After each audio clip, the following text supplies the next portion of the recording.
अस्सलाम वालेकुम to all of you. आज हम अपना नेक्स्ट टॉपिक स्टार्ट करेंगे, that is characteristics of an adrenergic agonist. Last time हम लोगों ने अपना जो है वो कवर कर लिया था अपने रिसेप्टर्स तक। अब जो हम अपना नेक्स्ट टॉपिक स्टार्ट करेंगे वो कैरेक्टरिस्टिक्स है, और उसमें हमारे पास फर्दर डिवीजन है catecholamines, non catecholamines and substitutions group. ठीक है, अब ना सबसे पहले अगर मैं जो है थोड़ा जल्दी कवर कराने की कोशिश करती हूँ, वीडियो बहुत लेंथी हो जाती है। कैटेकोलामाइन जब हमारे पास क्या होते हैं, स्ट्रक्चरली हम इनको देखेंगे कि जो जिनके पास एक बेंजीन रिंग होगी, 3 और 4 ग्रुप पे उनका हाइड्रोक्सल ग्रुप मौजूद होगा, और वो अमाइनो नाइट्रोजन उनके पास होगा, दिस वन। ठीक है, अगर ये प्रॉपर्टीज़ हुई एक ड्रग में तो इट्स मीन्स कि दे आर कैटेकोलामाइंस। और उन ड्रग्स की एग्जांपल्स भी हैं, norepinephrine, epinephrine, isoproterenol and dopamine.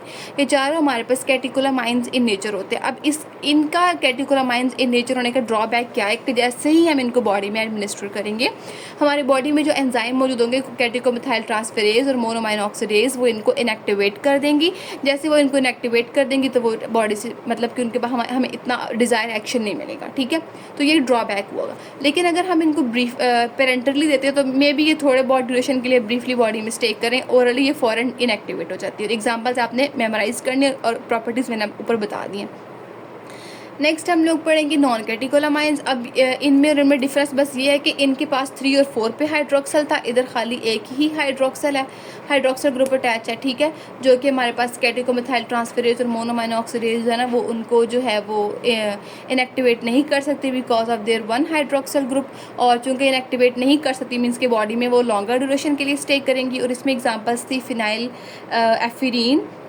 Ephedrine and एम्फीटामाइन, ये हमारे पास एग्जांपल्स हैं। ठीक है, उसके बाद थर्ड पे सब्स्टिट्यूशंस, और वो हमारे पास ये इधर नाइट्रोजन के साथ ना सब्स्टिट्यूशन लगी होगी, मिथाइल ग्रुप लगे होंगे। कितने मिथाइल ग्रुप लगे होंगे एक ड्रग जितने मिथाइल ग्रुप लगे होंगे, कौन ज़्यादा पोटेंट है कौन कम है, मैं बुक से भी आपको ड्रग्स दिखा देती हूँ स्ट्रक्चर्स, इससे आपको कंफर्म हो जाएगा कि मैं क्या बात कर रही हूँ सब्स्टिट्यूशन की। ठीक है, अगर इसमें आप एक इधर देखें, ये स्ट्रक्चर देखें तो इधर देखें कि नॉर एपिनेफ्रिन पे हमारे पास एन के साथ कोई भी मिथाइल ग्रुप अटैच नहीं है, एन के साथ नाइट्रोजन के साथ कोई भी सब्स्टिट्यूशन नहीं है हमारे पास। लेकिन इधर एपिनेफ्रिन पे देखें तो एपिनेफ्रिन पे हमारे पास CH3 ग्रुप लगा हुआ है, इट्स मीन्स कि it is more potent then this. हम इस सब्स्टिट्यूशन की बात करें। इसी तरीके से अगर आप आइसोप्रोटेरिनोल को देखें तो इस पर ज़्यादा सब्स्टिट्यूशन है, CH3। ठीक है, ये देखें ज़्यादा इसके ऊपर हमारे पास सब्स्टिट्यूशन हुई है as compare to epinephrine and non epinephrine. तो ये बात इधर सब्स्टिट्यूशन में बताई है। ठीक है, hope it is clear right now. Further अब हम जो पढ़ेंगे ना वो पढ़ेंगे हम लोग ये डायरेक्ट एक्टिंग एड्रेनर्जिक एगनिस्ट और इनडायरेक्ट एक्टिंग।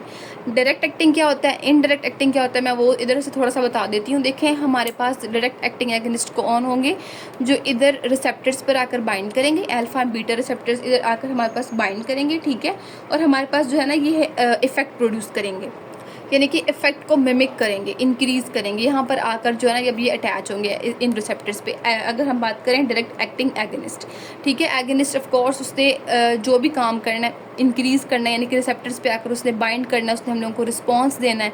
ठीक है, लेकिन अगर हम बात करें इधर इसमें इनडायरेक्ट एक्टिंग एगनिस्ट की, ठीक है, यानी कि सारा काम कौन सा होगा, अभी हमने इसमें पीछे हमने कोलिनर्जिक में पैरासिम्पैथेटिक वाले काम पढ़े थे ना, इसमें हम लोग सिंपैथेटिक वाले काम पढ़ रहे हैं। तो डायरेक्ट एक्टिंग को याद करने का तरीका ये है कि यहाँ पर आके रिसेप्टर्स को स्टिमुलेट करेंगे और सारे सिंपैथेटिक वाले काम करेंगे। और इनडायरेक्ट का हमारे पास मैकेनिज्म एक्शन क्या है, इनडायरेक्ट जो हम पढ़ेंगे कि क्लासिफिकेशंस भी उनकी, वो क्या करती है हमारे पास कि यहाँ से मैंने आपको बताया था ना कि नॉर एपिनेफ्रिन की रीअपटेक भी हो रही है। ठीक है, ये दोबारा ये जो नॉर एपिनेफ्रिन हमारे पास इधर से रीअपटेक हो रहा था और यहाँ से रीअपटेक होकर यहाँ जाके दोबारा से फिर यहाँ से रिलीज़ होता था, ये उसको ब्लॉक कर देगी। इनडायरेक्ट एक्टिंग जो है ना उनको जाके ब्लॉक कर देगी। समझ आ गया आपको? और उसके बाद थर्ड पे हम पढ़ेंगे मिक्स्ड एक्टिंग एगनिस्ट। मिक्स में क्या होंगे, जो दोनों काम करेंगे, ये वाला भी और ये वाला भी। अब मैं आपको इनकी ड्रग्स पढ़ाती हूँ। यहाँ से भी जो है वो क्लियर देख लें आपके डायरेक्ट एक्टिंग एगनिस्ट जो स्टिमुलेट करेंगे रिसेप्टर्स को, इनडायरेक्ट एक्टिंग जो इन्हांस करेंगे रिलीज़ को। रिलीज़ कौन सी, जो नॉरएपिनेफ्रिन रिलीज़ हो रहा था सिनेप्टिक स्पेस में, और रीअपटेक को इनहिबिट कर देंगे। ठीक है, वो जो रीअपटेक ऊपर हो रही थी उसको इनहिबिट कर देंगे। और ड्रग्स भी हमारे पास इसमें कौन सी आ जाएगी, जो इन्हांस को रिलीज़ करेंगी ना, मतलब इन्हांस करेंगी रिलीज़ हमारे पास नॉरएपिनेफ्रिन का, वो हमारे पास हो जाएगी एम्फीटामिन एंड टायरामीन। और जो हमारे पास रीअपटेक को इनहिबिट कर देंगी वो हमारे पास क्या होगी, कोकेन। आई होप क्लियर है। और मिक्स्ड में दोनों के काम होंगे, और example ephedrine and pseudo ephedrine. Okay, now get started from the direct acting agonist adrenergic agonist. इसमें हमारे पास सबसे पहली ड्रग है दैट इज़ एपिनेफ्रीन, ठीक है, सबसे पहली ड्रग है। आपने जो चीज़ इसमें मेमोराइज़ करनी है ना, वो सिर्फ इनके रिसेप्टर्स को याद करना है आपने, क्योंकि मैं आपको पीछे रिसेप्टर्स की लोकेशन बता के आई थी, वो चीज़ें दिमाग में हैं तो ये चीज़ें अच्छे तरीके से याद हो जाएंगी, ठीक है। अब एपिनेफ्रीन के रिसेप्टर्स जो हैं वो हैं अल्फ़ा 1, बीटा 1 एंड बीटा 2, जिस पर इस तरह की एक्ट करना है। पीछे बता के आई हूँ कि कैटेकोलामाइंस इन नेचर है और 2 हाइड्रोक्सिल ग्रुप, ये सारी बात पीछे बता के आई हूँ। अब हम बात करते हैं इनके एक्शंस की। सबसे पहले जो इसका एक्शन बुक में लिखा हुआ है वो है CVS पे, ठीक है। अब मैंने आपको पहले बताया कि किन किन रिसेप्टर्स पे एक्ट करेगी, अल्फ़ा 1, बीटा 1 एंड बीटा 2। अगर हम CVS में बात करें तो अल्फ़ा 1 हमारे पास क्या है, अल्फ़ा 1 देखिए हमारे पास, मैंने आपको बताया था कि ये हमारे पास ब्लड वेसल्स में होते हैं अल्फ़ा 1 रिसेप्टर्स। जब जैसे ही हमारे पास ये अल्फ़ा 1 रिसेप्टर्स पे एक्ट करेगी, ये स्टिमुलेट करेगी उनको, ठीक है। हमारे पास क्या करेगी, ब्लड वेसल्स में क्या हो जाएगी, वेजो कॉन्स्ट्रिक्शन हो जाएगी। जैसे ही ब्लड वेसल्स हमारी क्या कौन सा काम हो रहा है, ये सिंपैथेटिक वाला काम हो रहा है। पीछे हमने कौन से पढ़ी थी, पैरासिम्पैथेटिक, इधर सारा क्या हो रहा है, सिंपैथेटिक वाला काम हो रहा है। तो अल्फ़ा 1 रिसेप्टर्स मैंने आपको उनकी लोकेशन बताई थी, ब्लड वेसल्स में होते हैं, ठीक है। इधर कौन सा सिंपैथेटिक वाला काम करेगी, वेजो कॉन्स्ट्रिक्शन कराएगी। जैसे ही ब्लड वेसल्स कंस्ट्रिक्ट होंगी, पेरिफेरल वैस्कुलर रेजिस्टेंस इंक्रीज होगा और उससे हमारे पास क्या होगा, सिस्टोलिक ब्लड प्रेशर इंक्रीज हो जाएगा जब अल्फ़ा 1 रिसेप्टर पे एक्ट करेगी। दूसरा हमारे पास क्या है, बीटा 1 रिसेप्टर।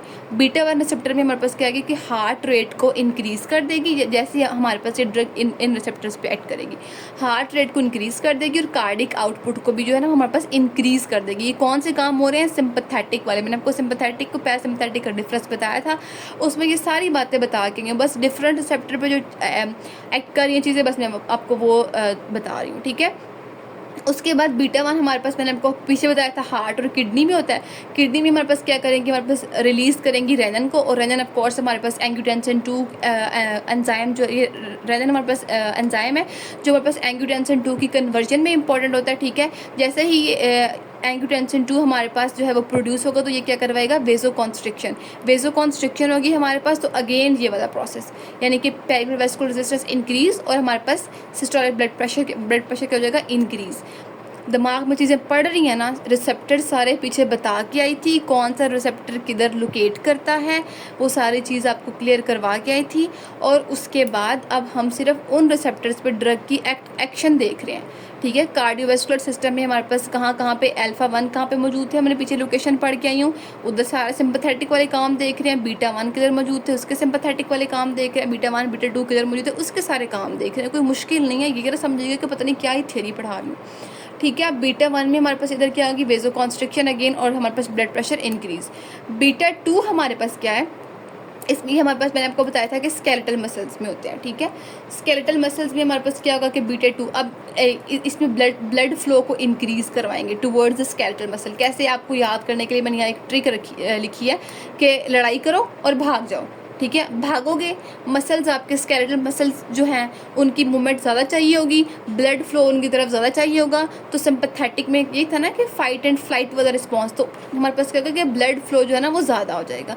जैसे ब्लड फ्लो ज़्यादा होगा तो वेजल्स क्या हो जाएंगी, डायलेट, तो क्या हो जाएगी, वेजो डायलेशन, जिससे हमारे पास ब्लड प्रेशर क्या हो जाएगा, रिड्यूस, डाउन, डिक्रीज। और ये कौन सा ब्लड प्रेशर है, डायस्टोलिक ब्लड प्रेशर। अब यहाँ पर क्या हो रहा था, सिस्टोलिक ब्लड प्रेशर इंक्रीज हो रहा था, इधर क्या हो रहा है, डायस्टोलिक ब्लड प्रेशर डिक्रीज हो रहा है। इट्स मीन्स कि यहाँ पर ब्लड प्रेशर इंक्रीज और डिक्रीज होने से यहाँ पे बैलेंस हो गया है, हमारे पास ब्लड प्रेशर बैलेंस हो गया है। इसीलिए हम कह सकते हैं कि एपिनेफ्रिन का CVS पे एज सच कोई भी इस तरीके से इफेक्ट नहीं आता, बिकॉज ब्लड प्रेशर जो है वो आपस में बैलेंस हो चुके हुए हैं। I hope it is clear. Next हम इसका एक्शन पढ़ेंगे रेस्पिरेटरी सिस्टम में, ठीक है। अब मैंने आपको बताया था कि उधर कौन से रिसेप्टर्स होते हैं, बीटा 2 रिसेप्टर्स होते हैं लंग्स में, जो क्या करवाते हैं, ब्रोंको डायलेशन, ठीक है। हमने सारे कौन से काम पढ़ने हैं, सिंपैथेटिक सिस्टम वाले काम करने हैं। सिंपैथेटिक में हमने क्या बात की थी, डायलेशन होती है ना, तो बीटा 2 रिसेप्टर पे ये एक्ट करके ड्रग ब्रोंको डायलेशन करवाती है, ठीक है। जैसे कि एपिनेफ्रीन ने क्या किया, बीटा 2 रिसेप्टर लंग्स में जो मौजूद थे उन पर एक्ट किया। कैसे हम लोगों को डायलेशन किया, जी प्रोटीन कपल रिसेप्टर्स एक्टिवेट हुआ है, जैसे ही एक्टिवेट हुआ, जीडीपी में कन्वर्ट हुआ, ठीक है, ये यहाँ से सेपरेट आउट होगा। इन्होंने एक एंजाइम एडेनाइल साइक्लेज एक्टिवेट किया, सारा पीछे पढ़ा के हूँ, ठीक है। CAMP के को इंक्रीज़ कर रही है, जिससे हमारे पास एक एंजाइम जो है फॉस्फोडाइस्ट्रेज 4 वो इनहिबिट हुआ। इस एंजाइम के इनहिबिट होने से हमारे पास जो स्मूथ मसल्स हैं वो रिलैक्स होते हैं, जिससे हमारे पास क्या होगी है ब्रोंकोडाइलेशन। I hope it is clear. सिर्फ रिसेप्टर्स की अगेन बता रही हूँ लोकेशन और सिंपैथेटिक वाले काम याद रखने हैं, सारा काम आप खुद भी लिख सकते हो। आइज़ में अल्फा-1 रिसेप्टर्स पे एक्ट करके ये हमारे पास क्या करवाते हैं, मिडरिएसिस। तो मैं आपको पहले बता चुकी हूँ कि एपिनेफ्रिन ऊपर किन की रिसेप्टर्स पे एक्ट कर रही है, अल्फा-1 बीटा-1 बीटा-2। अल्फा-1 ये, बीटा-1 बीटा-2, अल्फा-1 पीछे पड़ गया है, बीटा-2 रेस्पिरेटरी में। अगर हम लोग जेनिटो यूरिनरी ट्रैक्ट में देखें तो उधर भी ये यूरिनरी रिटेंशन करवाता है, और मैंने आपको यूरिनरी रिटेंशन बता गई थी कि सिंपैथेटिक सिस्टम में यूरिनरी रिटेंशन होती है। फिर हम इनको किस में कॉन्ट्रा इंडिकेट करेंगे, बिनाइन प्रोस्थेटिक हाइपरप्लेजिया के पेशेंट में, क्योंकि उनमें ऑलरेडी जो है वो यूरिनरी रिटेंशन हुई होती है। तो ये जो हमारे पास ड्रग्स हैं ये तो ऑलरेडी ये भी यूरिनरी रिटेंशन करवाते हैं, उनमें भी हुई होती है, तो दैट्स वाई कॉन्ट्रा इंडिकेट है। नेक्स्ट हमारे पास जो इसका लास्ट एक्शन है दैट इज़ हाइपरग्लाइसीमिया, यानी कि ग्लूकोज मेटाबॉलिज्म। हाइपरग्लाइसीमिया में अगर आप देखें तो हमारे पास क्या होता है कि एपिनेफ्रिन लिवर में मौजूद बीटा-2 जो रिसेप्टर्स उन पे एक्ट करती है, ग्लाइकोजन की ब्रेकडाउन करवाती है, जिससे हमारे पास क्या होता है ग्लूकोज रिलीज़ होता है। ग्लूकोज ज़्यादा अमाउंट में रिलीज़ होगा, क्या होगा, हाइपरग्लाइसीमिया। सेकंड में क्या कर 3 काम करती है, एक तो ये होगा, दूसरे में उन सेल्स को भी इनहिबिट कर देती है जिसने इन ग्लूकोज को यूटिलाइज करना होता है। इन केस फिर क्या हो गया, हाइपरग्लाइसीमिया।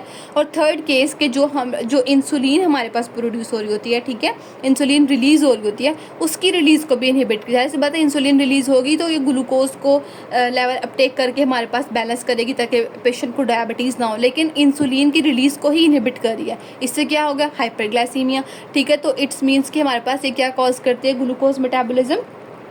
इसका क्या होता है, इसका हाइपरग्लाइसेमिक इफेक्ट होता है, ठीक है। अब मैंने आपको एपिनेफ्रिन कवर करवा दिया। एपिनेफ्रिन में हम लोगों ने रिसेप्टर्स कवर किया है, अल्फा-1 बीटा-1 एंड बीटा-2। फिर हम लोगों ने CVS में देखा कि अल्फा-1 बीटा-1 बीटा-2 क्या ऐड करते हैं। फिर हम लोगों ने रेस्पिरेटरी में चेक किया, बीटा-2 ऐड करके ब्रोंकोडाइलेशन करवाते हैं। आइज़ में मिडरिएसिस अल्फा-1, जेनिटो यूरिनरी में हमारे पास वो यूरिनरी रिटेंशन और ग्लूकोज मेटाबॉलिज्म में लिवर में मौजूद बीटा-2 रिसेप्टर्स पे ऐड करके हमारे पास हाइपरग्लाइसेमिक इफेक्ट दे रहे हैं। I hope the actions are very clear now. अब जो नेक्स्ट रिसेप्टर्स हैं वो ड्रग्स हैं वो हम नेक्स्ट लेक्चर में कवर करते हैं, लेक्चर लेंथी हो रहा है, ओके।